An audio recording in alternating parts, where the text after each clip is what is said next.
Video kali ini menampilkan bagaimana implementasi dari Project Based Learning atau PJBL yang merupakan sebuah proyek kolaborasi antar mata pelajaran.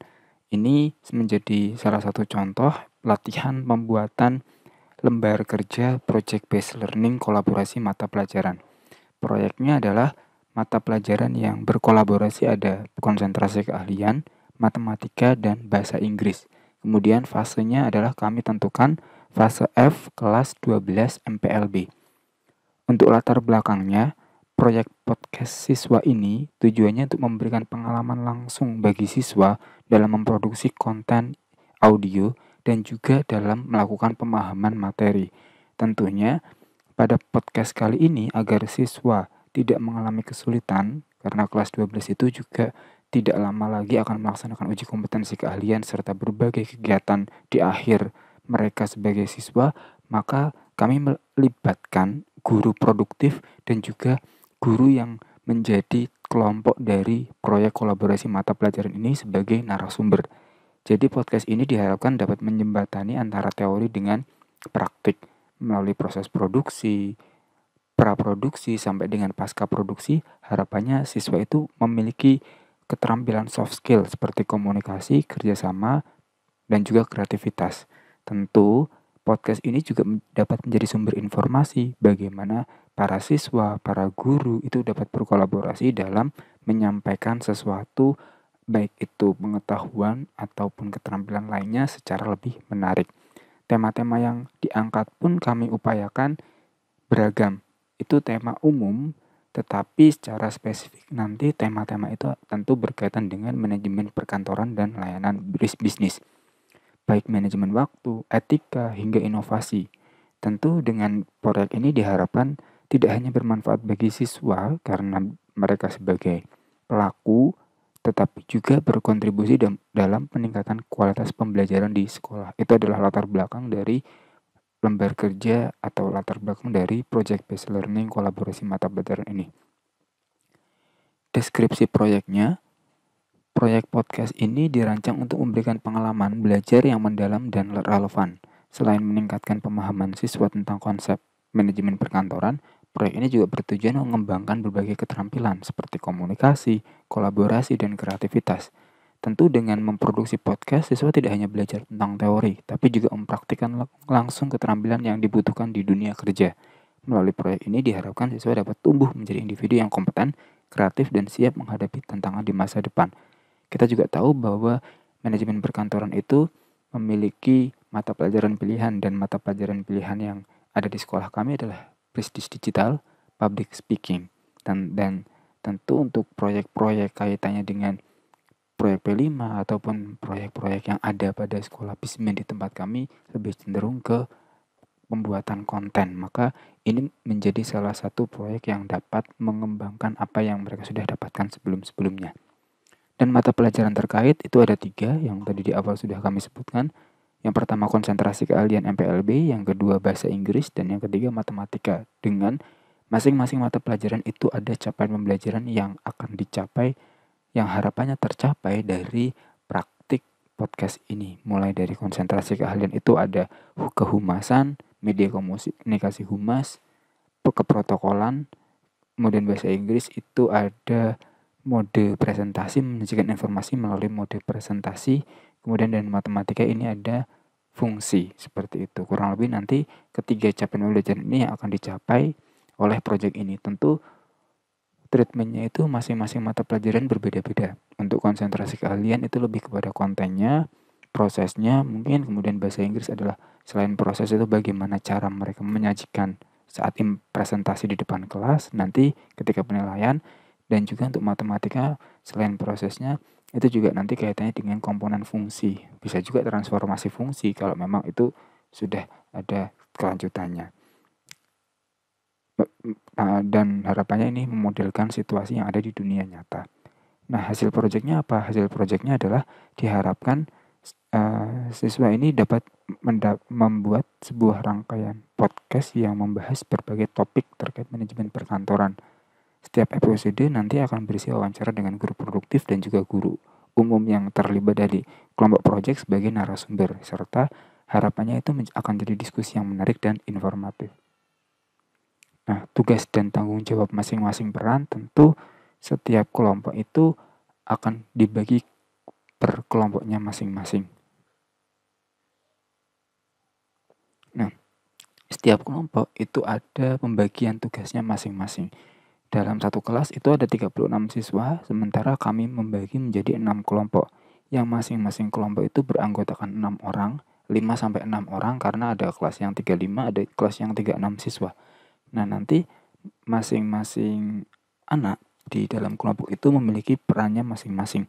Yang pertama ini dia sebagai host, pembawa acara dengan rincian tugasnya ini, kemudian produser, ketua tim di mana dia menentukan tema topik podcast, membuat jadwal, membagi tugas kepada anggota kelompok, mengkoordinasikan seluruh anggota kelompok, dan bertanggung jawab juga atas kualitas keseluruhan podcast. Kalau host nanti kan bagaimana dia menyiapkan materi yang dibahas serta melakukan riset-riset agar ketika berdiskusi dengan guru itu dia sudah punya wawasan berinteraksi dengan tamu. Kemudian untuk tadi produser dan host, kemudian untuk yang editor melakukan editing berkaitan dengan hasil dari podcast yang sudah dibuat. Publikasi bisa dari YouTube dan PowerPoint, mulai dari membuat thumbnail, kemudian uploadnya di YouTube sampai dengan membuat presentasi. Dan juga yang kelima ada penulis skrip. Bisa melakukan riset dulu untuk menemukan informasi yang relevan, menyusun daftar pertanyaan, alokasi waktu untuk setiap segmen, dan menambah outline atau skrip. Kemudian humas ini kaitannya dengan koordinasi waktu dan tempat untuk memastikan bahwa waktu dan tempat rekaman, kemudian narasumber atau tamu itu sudah dihubungi dengan sesuai. Nah, ini ada 6 poin atau 6 tugas dan tanggung jawab dari masing-masing peran. Nah, untuk memberikan tugas kepada anak, kita bisa serahkan ke anak atau kita tanyakan dulu kepada anak. Kira-kira mereka itu minatnya di mana. Semisal saya kemarin membuat sebuah pertanyaan. Nah, kemarin sebelum melakukan pembagian kelompok, memang pembagian kelompok ini kami yang menentukan, Bapak Ibu guru, tapi sebelum kami menentukan, kami membuat pertanyaan dulu melalui Google Form, di mana dalam penentuan kelompoknya kita perlu tanya dulu kepada anak, namanya siapa, kelasnya apa, kita tanya dulu minat dan kemampuannya. Ini kan ada 6 pembagian, kita tanya dulu, mereka itu minat dan merasa kemampuannya ada di mana. Yang paling pertama itu apa, kemudian jika ada yang kedua apa. Jadi ada yang prioritas dan juga ada yang nomor 2. Nah, dari sini harapannya kita sebagai guru dalam membuat kelompok itu bisa lebih memahami tentang apa yang menjadi bakat dan minat dari peserta didik melalui pertanyaan seperti ini. Tapi jika memang ada sesuatu hal lain yang perlu disesuaikan, nanti kita akan coba sesuaikan. Karena bagaimanapun juga bisa jadi minat anak di sini, tetapi kelompok lain mungkin membutuhkan kemampuan dia sebagai sosok yang lainnya. Ini kan bisa kita sesuaikan. Tapi yang jelas dengan pertanyaan ini kita membantu kita itu menjadi lebih mudah juga dalam menentukan bakat dan minat anak dalam pembagian kelompok itu. Seperti itu. Kemudian kita akan lanjut lagi. Setelah ada pembagian peran, kemudian kita juga buat tema-tema podcast. Ada 6 kelompok di kelas. Setiap kelompok di kelas itu, satu kelompok memilih satu tema. Jadi setiap kelompok itu memiliki perbedaan tema di kelasnya. Temanya ini kita coba mengambil tema yang umum, tetapi dalam pembahasannya kita akan coba kaitkan dan diskusikan dengan bagaimana proses manajemen perkantoran di dunia bisnis. Mulai dari manajemen waktu yang efektif, meningkatkan produktivitas kerja, etika kerja, keterampilan komunikasi efektif, inovasi dan kreativitas, pengembangan diri, tren terbaru dalam dunia kerja, serta kewirausahaan. Memang ini adalah tema-tema yang cenderung umum dan ini adalah bahasan-bahasan yang bisa didiskusikan atau bisa diobrolkan dengan berbagai pihak. Tapi pada dasarnya kami sebagai guru ingin memberitahu ke siswa, ingin menyampaikan pesan ke siswa bahwa manajemen perkantoran dan layanan bisnis itu ya adalah kegiatan yang dilaksanakan oleh siswa setiap harinya. Manajemen waktu itu walaupun dipelajari di manajemen perkantoran secara teori, tapi mereka juga harus menyadari bahwa itu juga penting bagi kehidupan mereka di sehari-harinya. Sehingga memang ini kita ingin menyampaikan ke siswa bahwa apa yang kamu pelajari di kelas itu sebenarnya ya untuk kepentinganmu sendiri, untuk kebutuhanmu sendiri, seperti itu.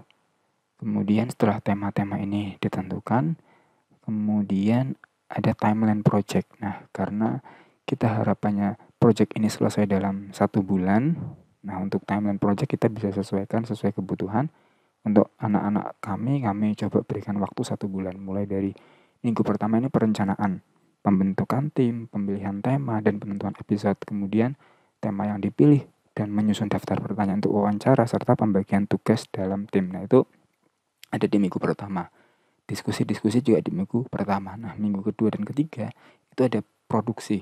Mulai dari melakukan wawancara, editing, membuat deskripsi, melakukan review, dan juga unggah dalam platform yang ditentukan. Kemudian minggu kedua dan ketiga ini memang menjadi minggu-minggu yang cukup penting karena di sini ada proses komunikasi, proses negosiasi, proses pengaturan waktu yang efektif, proses lainnya yang memang akan melatih anak dalam keterampilan soft skill mereka. Dan minggu keempat ini promosi dan evaluasi bagaimana mereka membuat poster tentang apa yang mereka buat, mereka membuat evaluasi tentang produk yang mereka buat, sampai dengan nanti mereka mempresentasikan kepada para gurunya, seperti itu. Dan terakhir adalah rubrik penilaian. Rubrik penilaian ini menggunakan interval nilai di mana mulai dari perencanaan, pelaksanaan, hasil kerja, dan presentasi. Untuk perencanaan, kita membuat berbagai rubrik yang mana ada interval nilainya 069 untuk kolom pertama, 70-79 yang kedua, 80-89 yang ketiga, dan 90-100 yang keempat. Ini kurang lebih rubrik penilaiannya.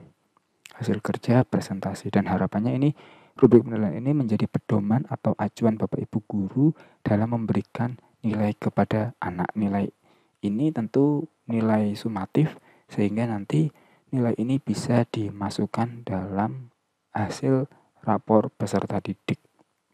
Seperti itu. Dan harapannya memang setiap rubrik ini memiliki detail-detail yang membantu Bapak Ibu guru dalam melakukan penilaian ini memahami, dan membantu yang menilai ini lebih mengerti bahwa sampai sejauh mana anak ini memahami materi yang ada. Demikian apa yang bisa kami sampaikan. Terima kasih.